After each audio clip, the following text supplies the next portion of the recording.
Hey y'all, I read this book, I've mentioned it in previous videos, The Radical Sabbatical. It always freaks me out because it's backwards in this view, but I know it comes out not backwards. My son is walking by and gonna hit the camera for realism. And it says the Millennial Handbook to the Quarter Life Crisis. I suggest if you're not happy with your current job / career, that you check this out. It's by a British young woman named Emma Rosen, and she had a successful career, I guess what was considered successful, and it was early on in her career. So I mean, she got a good education and a good job placement, and she just found that she was empty and wasn't fulfilled, didn't feel like she was making any difference in the world and wasn't adding any value. And she just felt empty, and she decided at age 24 she was going to try all the jobs she had ever dreamed about or thought sounded interesting within the next year before she turned 25. So it's 25 jobs by 25 years old is what she went for, and she did it.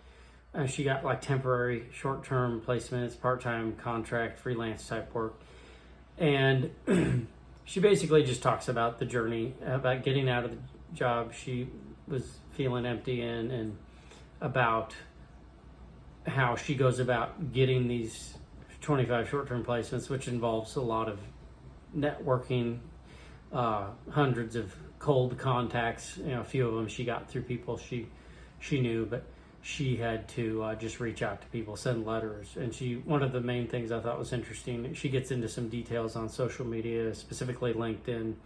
She talks about, there's a cat staring at me through the window, hold on. She talks about LinkedIn and how she, I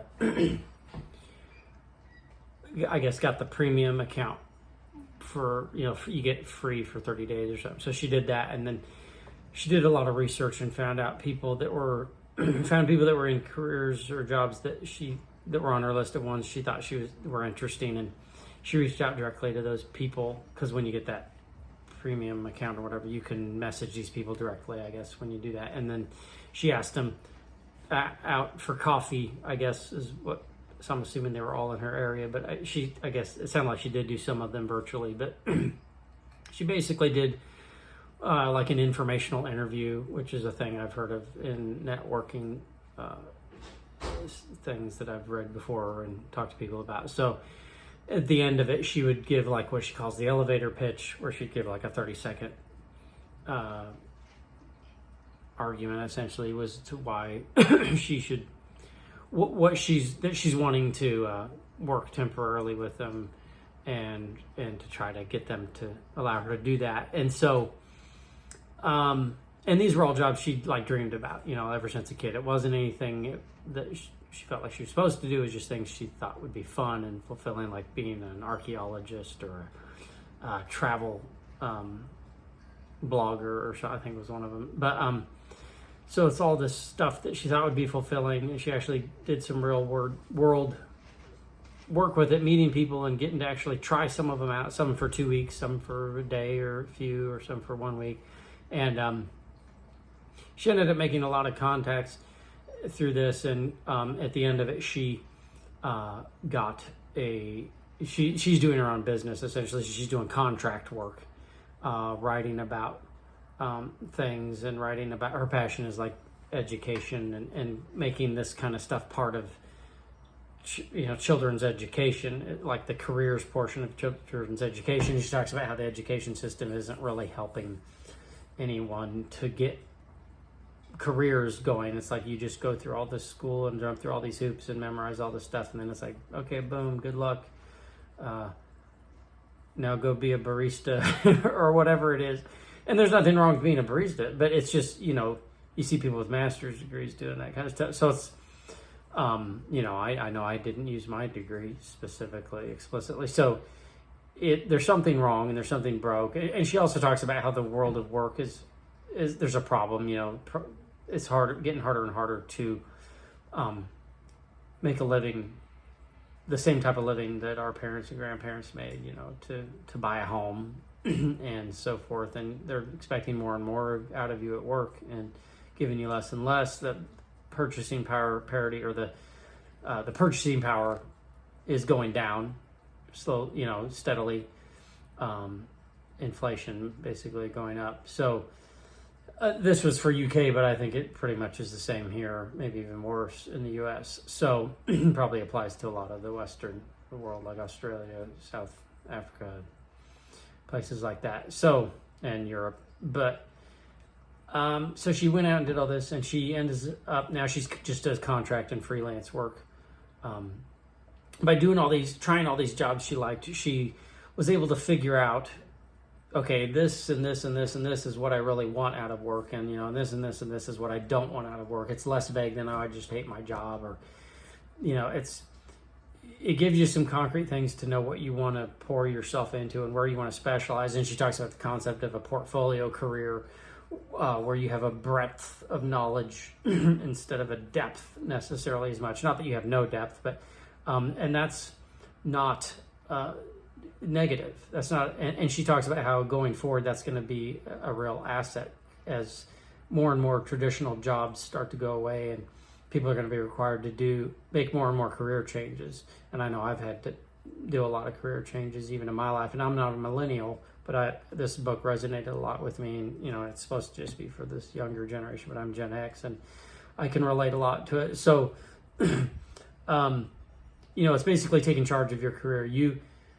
You can kind of diversify your career by this portfolio concept. You don't have to be like where I was a flood insurance underwriter for 12 years. It's like that is so specialized that it actually kind of blows up in your face a little bit. It backfires because they can undercut you on salary because they know there's maybe 4 places you can go or something.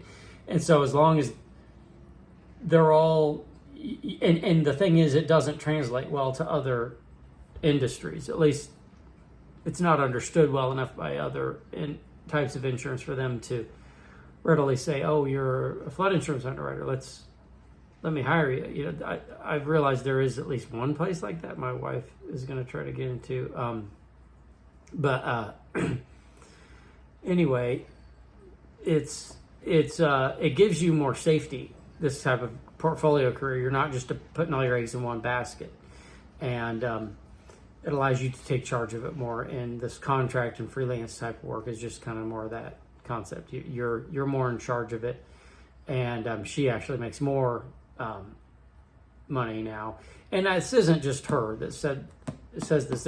I've gotten some other books on it, and years ago I read a book called 48 Days to the Work You Love by Dan Miller. It was suggested by Dave Ramsey on his radio show, and he said pretty much the same stuff. And so did this third book I was talking about. They talk about essentially creating your own job, and all these books talked about the hidden job market. Like 80% of jobs are never posted.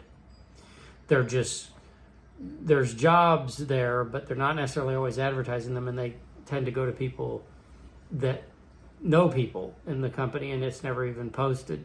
So the ones that are posted are kind of the suckers jobs. It's like 1 million people going for them. Not to say that you're dumb if you do that, but there's a lot more to it than just the old-fashioned applying for jobs. And some of these guys, like 48 Days of the Work You Love, and this other book, which I can't remember at the moment, it talks about creating essentially your own job, and that's what she talked about too in this book, is essentially just whittling out your own place in the market and selling yourself, selling what you have, your portfolio of skills, and convincing people that that's worth something.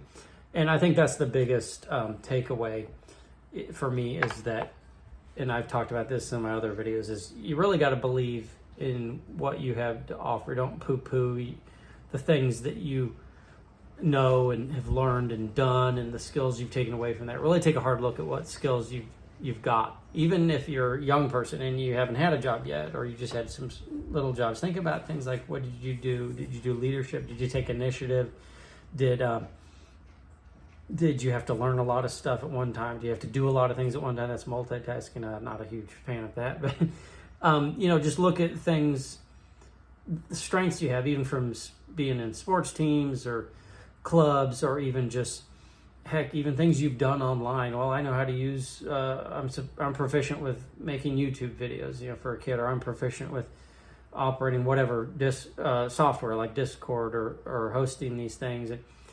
You don't want to think little of these things. Like I was telling my stepdaughter, social media, she's really uses TikTok a lot. It's like, companies are advertising on these things more, and a lot of these older generation people don't know what the heck the deal is on there. And it's like, you offer a level of expertise just because of having grown up on this stuff that they don't have. And you could be like a social media marketing person that could offer value to these people. They could pay you for help with advertising and stuff like that. So that's the main thing, is just start valuing yourself and what you do, and value your ability to learn new things, try new things. That's what she was doing in this book, is 25 things. She was just like, I'm going to learn new things. I'm going to learn about them.